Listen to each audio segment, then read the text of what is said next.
Good evening. Welcome to California Today. I'm Liang Zhang. Here are today's top stories. Following the recent bank collapse, Silicon Valley Bank filed for bankruptcy protection. But another bank in a similar situation has 11 larger banks rescuing it. Southern California's Orange County announced the ban on social media app TikTok. County officials say the app poses a national security risk. Meanwhile, in Northern California, San Mateo County school officials filed a lawsuit against 3 major social media companies. The attorney on the case says it's about protecting children's mental health. Some banks are taking measures to protect themselves from a financial crisis. One has filed for bankruptcy protection. The other has 11 banks rescuing it. Silicon Valley Bank said on Friday it filed for a court-supervised reorganization to seek buyers for its assets. This was just days before U.S. regulators took it over. The move to commence bankruptcy proceedings comes as emergency measures to build up confidence have so far failed to dispel worries about financial issues. Shares of big banks fell between 1.5% and 3% in early trading. Financial stocks have lost billions of dollars in value since the collapse of SVB and Signature Bank last week. The company said it has about $2.2 billion of liquidity. It had $209 billion in assets at the end of last year. And San Francisco-based First Republic Bank faces a similar fate. 11 of the biggest U.S. banks on Thursday announced a $30 billion rescue package for First Republic Bank in an effort to prevent it from becoming the third to fail in less than a week and head off a broader banking crisis. As part of the aid package, J.P. Morgan Chase, Bank of America, Citigroup, and Wells Fargo have agreed to each put $5 billion in uninsured deposits into First Republic. Morgan Stanley and Goldman Sachs will deposit $2.5 billion each into the bank. The remaining $5 billion would consist of $1 billion in contributions from other banks. Republic's shares dropped more than 60% Monday, even after the bank said it had secured additional funding from J.P. Morgan and the Federal Reserve. The rescue package brought back memories of the 2008 financial crisis, when banks collectively came to the aid of weaker banks in the early days of the crisis. Banks then bought each other in hurried deals to keep the crisis from spreading further. Orange County leaders are banning TikTok from county-issued devices to combat the national security threat posed by the China-based social media app. Following recommended federal guidelines, Orange County supervisors unanimously approved on March 14th the ban on China-based social media app TikTok from county-issued devices. According to the county's statement, because TikTok's parent company, ByteDance, is headquartered in Beijing, China, the Chinese regime may demand TikTok to hand over private user data to authorities to identify, arrest, or persecute political opponents, religious groups, ethnic minorities, and social activists. Casey Rostenberg, the county's chief information officer, said that, quote, by banning TikTok from county devices, we will mitigate the high security risks associated with the app and ensure the protection of our constituents' private data. Earlier this month, California Attorney General Rob Bonta launched an investigation into TikTok's potential involvement in the worsening mental health crisis among children. San Mateo County school officials filed a lawsuit this week alleging 3 major social media companies, YouTube, TikTok, and Snapchat, are designed to be purposefully addictive and that the platforms have sparked a mental health crisis among young people. Joining me now is Anne-Marie Murphy, the attorney for the plaintiff, to talk about the case. Anne-Marie, thank you so much for joining us. Absolutely. Could you please give some background on the case and what triggered the San Mateo County Board of Education and Superintendent to file the lawsuit? Sure, I'm happy to do that. So this is what's known as a public nuisance case, and the San Mateo County Board of Education and its superintendent filed suit because the teachers in the school districts in our county in California have seen a lot of ill effects from social media issues with their student population. I think that many school districts across the country are seeing the same issues. They're seeing that there has been an uptick on issues like cyberbullying, harmful content being pushed out to kids. There's hard science now that agrees that social media can have a very profound negative impact on students' mental health. On the merit of this case, what specific damages or grievances does the plaintiff have against TikTok, YouTube, and Snapchat? Because some would say that video games and pandemic lockdowns have just as much impact, if not more, on youth mental health. Sure, and the school districts would be the first to say that they understand that this case isn't going to solve all issues, right? It's a multifaceted problem for sure, as you've mentioned.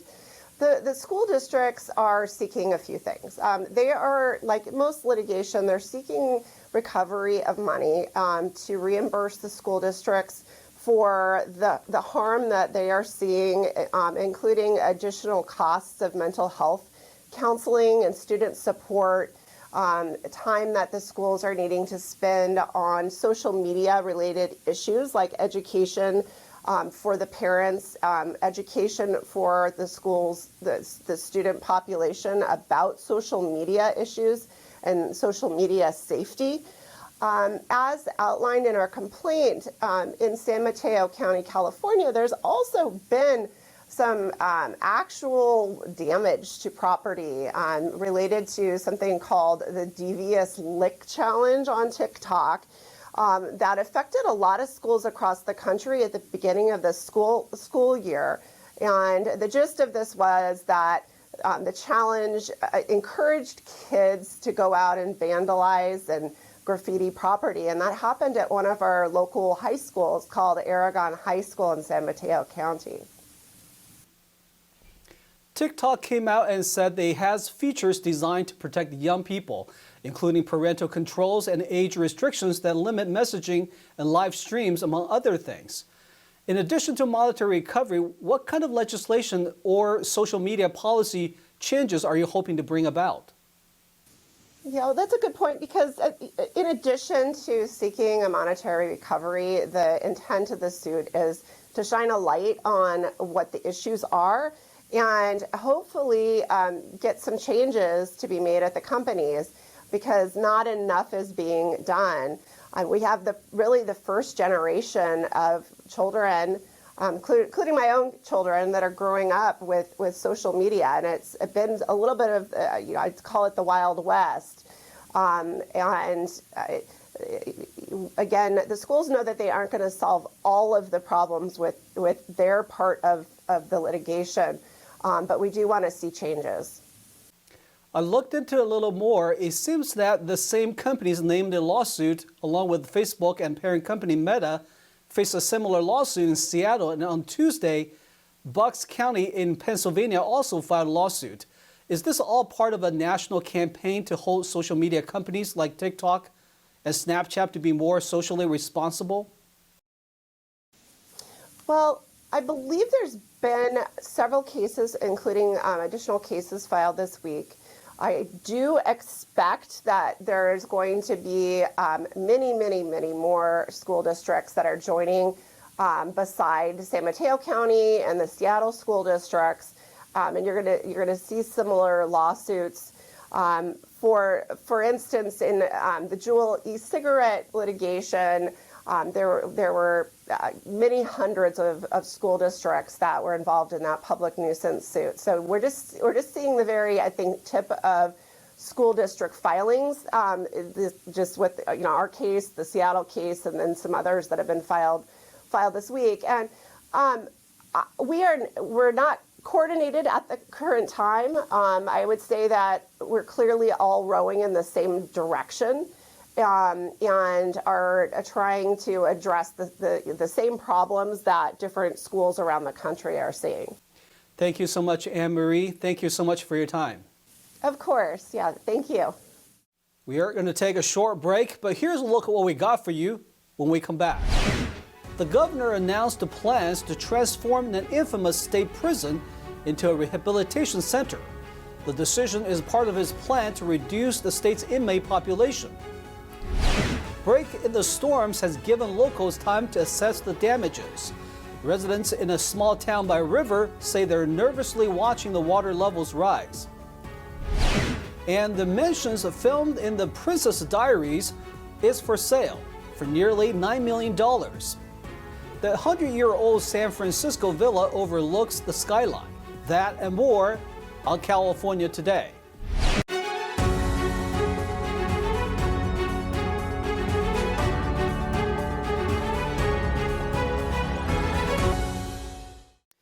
Welcome back to California Today. I'm your host, Liang Zhang.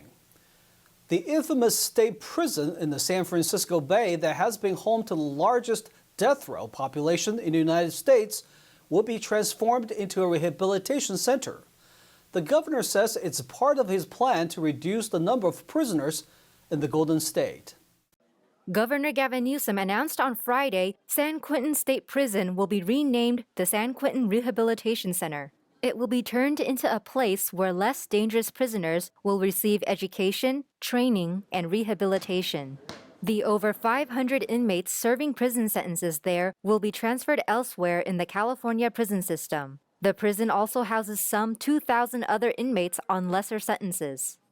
We want to be the preeminent restorative justice facility in the world. That's the goal. San Quentin is iconic. San Quentin is known worldwide. If San Quentin can do it, it can be done anywhere else. Newsom's decision follows his 2019 moratorium on executions and dismantling of the prison's gas chamber, as well as his 2022 announcement that some inmates would be moved from San Quentin to other prisons. It's part of a decades-long transformation of the state's prison system, which includes reducing the prison population due to overcrowding. Full details of the plan were not immediately clear, but Newsom said it would build on the programs San Quentin is already known for, such as housing an accredited junior college and running an award-winning newspaper put together by prisoners. And what we're, I think, promoting is transformational, and what we're promoting is fundamentally about public safety. San Quentin, California's oldest prison, has housed high-profile criminals such as cult leader Charles Manson, convicted murderers, and serial killers. Critics of Newsom's announcement said it continues to prioritize criminals over victims. In a tweet, Assemblyman Joe Patterson said, "Is Gavin Newsom commuting the sentences or just leaving them in legal limbo?" Patterson also believes there are a lot of questions on how it would be carried out. Newsom already closed 2 correctional facilities and 1 vocational institution under his administration. Evacuation orders have been issued for residents in several California counties as the floods have been wreaking havoc across much of the state. Many were not able to salvage their belongings due to rising floodwaters. It is the latest disaster stemming from a string of winter storms to strike California. NTD's Cause Temenes has more. Residents of the small rural town of Prevail waded through knee-deep water to enter their homes and collect what belongings they could.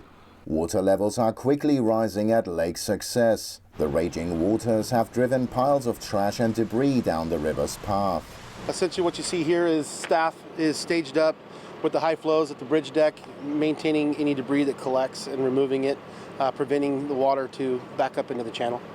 Drone footage shows crop fields inundated by brown water in Pajaro. California has experienced a dramatic change in weather. For the past several years, the state has been mostly plagued by drought, heat and wildfires. According to the National Weather Service, it's likely more heavy rainfall will hit parts of the state next week. Cause Temenes, NTD News.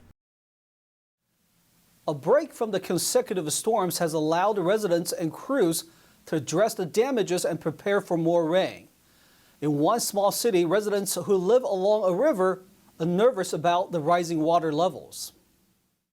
Evacuation orders have been issued for residents in Porterville, California, due to rising floodwaters. Water levels are quickly rising at Lake Success, forcing water to flow down to the Schaefer Dam. This creates dangerous conditions along the Tule River. Residents like Ralph McLaughlin and his family, who have lived in Porterville for over 36 years, have never seen anything like this. They decided to weather the storm, but are still concerned about the potential damage. People are in shock more than anything else. and it's just they're scared to death. I mean, about a lot of them's lost property. A lot of them's lost vehicles and stuff. We hate to think about leaving, and just the flood, and it getting worse and taking everything out. I mean, when it floods and goes into buildings like that, you know what can happen. Nothing good happens. The raging waters have driven piles of trash and debris down the river's path. I feel it for these guys that are closer because they had to get evacuated. So I can imagine, them having to gather up all their stuff, having like a certain amount of time. And then those that have pets, like it's kind of hard to take their pets with them. So, I feel for them. Porterville crews have been working long hours, clearing the waterways to prevent further damage. Essentially what you see here is staff is staged up with the high flows at the bridge deck, maintaining any debris that collects and removing it, preventing the water to back up into the channel. A break in Thursday's weather has allowed cleaning crews and residents to assess the damages and prepare for more rainfall, which is forecasted next week. A California man has broken the Guinness record for the most visits to Disneyland Park. NTD's Jackie Rios spoke with the World Guinness record holder to hear more about his accomplishment. It started out as a joke between friends, and it carried on and to become almost gain a life of its own. I was having fun with it. We challenged ourselves to go for the 366 days of 2012. I just kept going after that until COVID finally shut down the park. Rides visited Disneyland Park 2,995 days for about 8 years. I would stay on average about 3 to 5 hours a day. So I'd get there around 5 o'clock in the evening and stay until fireworks or so. One of the Guinness World Record consultants found my record and deemed it worthy of a title. And so they put it together on the back end and presented it to me. So it was a complete surprise when it was announced that I was now the Guinness World Record holder. Like many Americans, Wright grew up watching Disney films and characters. My favorite character of the Fab Five would be Goofy. We're both big Goofy guys, and if you look at the various activities that he's done in his movies, we have similar likes in that he's been a rock climber, he's been a skier, he's played sports like football and stuff, and I've done a lot of those things also. Despite the Guinness World Record title, Wright says Disney hasn't reached out to him about it yet. No, I have not heard from Disney Corporation since Guinness announced that I earned the title. Anybody's guess. I have no clue. But Disneyland has presented Wrights with gifts over the years for various milestones. This includes a certificate of honorary citizenship. For now, Wright says he's going to pause his daily Disney visits and plans to travel and spend more time with friends.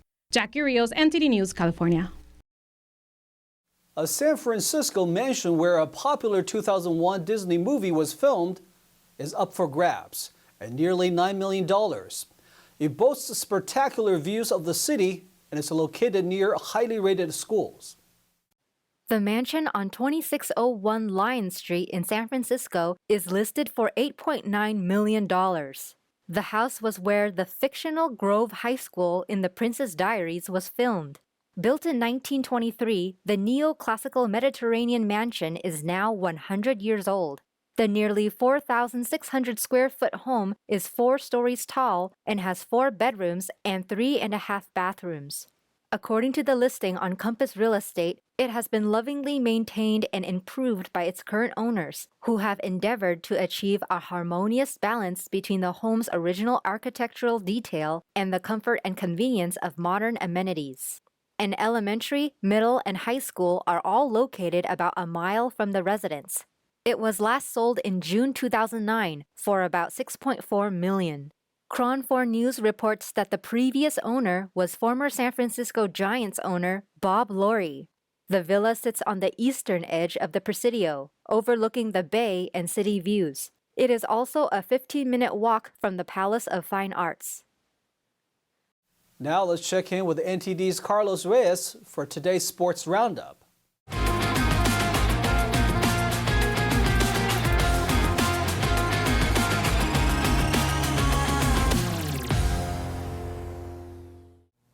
I'm Carlos Reyes, taking you through the California Today Sports Roundup. Domantas Sabonis totaled 24 points and 21 rebounds for his league-leading 56 double-double as the Sacramento Kings clinched their first winning season since the 2006 campaign with an 101-96 victory over the Brooklyn Nets on Thursday night in New York. The Kings won for the 10th time in 12 games to secure their first winning mark since going 44-38 in the season, which also marked the last playoff appearance. Sacramento also improved to 12-4 in their last 16 road games and secured its 21st road win, the franchise's most since 2003-2004. Sabonis reached his latest double-double late in the second quarter when the Kings began taking control. He shot 8 of 14, added 5 assists and 4 blocks. Teammate De'Aaron Fox added 18 points for the Kings. Michael Bridges scored 23 points but missed 4 shots in the final 2.5 minutes for the Nets. Spencer Dinwiddie added 18 points to the total. Vince Dunn scored with 1 minute and 58 seconds into overtime as Seattle defeated host San Jose. Oliver Bjorkstrand had a goal and an assist, and goaltender Philip Grubauer made 31 saves for Seattle, which snapped a 3-game winless streak. Rookie William Eklund scored on a penalty shot early in the third period for San Jose, which has won just once in its past 11 games. James Reimer stopped 30 of 32 shots, but it wasn't enough for San Jose to steal a much-needed victory. Kraken 2, Sharks 1. Drew Doughty, Ons Kopitar, Victor Arvidsson, and Carl Grundstrom scored in a 9-minute and 4-second span of the second period to help Los Angeles top visiting Columbus. Phoenix Copley defended his net with 30 saves for the Kings, who are 7-0-1 in their past 8 matchups, and move a point back of Vegas to claim the first place in the Pacific Division. Kirill Marchenko scored for Columbus, which is 1-4-1 in its past 6 games. Daniil Tarasov stopped all 15 shots during his superb first period, but was pulled after surrendering 4 goals on 12 shots in the second period. Michael Hutchinson replaced Tarasov and stopped all 9 shots he faced. Kings 4, Blue Jackets 1. And that is it for today's Sports Roundup. I'm Carlos Reyes. Thanks for watching. That's all we've got for you tonight. We would like you to join us again on California Today every weekday at 8:30 p.m. Make sure to check out our broadcasts on our California Today webpage. You can find it at ntd.com/California-Today. You can also find all of our top latest clips there, ready to share with friends and family. Send us a message on Twitter, Facebook, or Instagram, or through our email, california.today@ntd.com. I'm Liang Zhang. Have a wonderful weekend.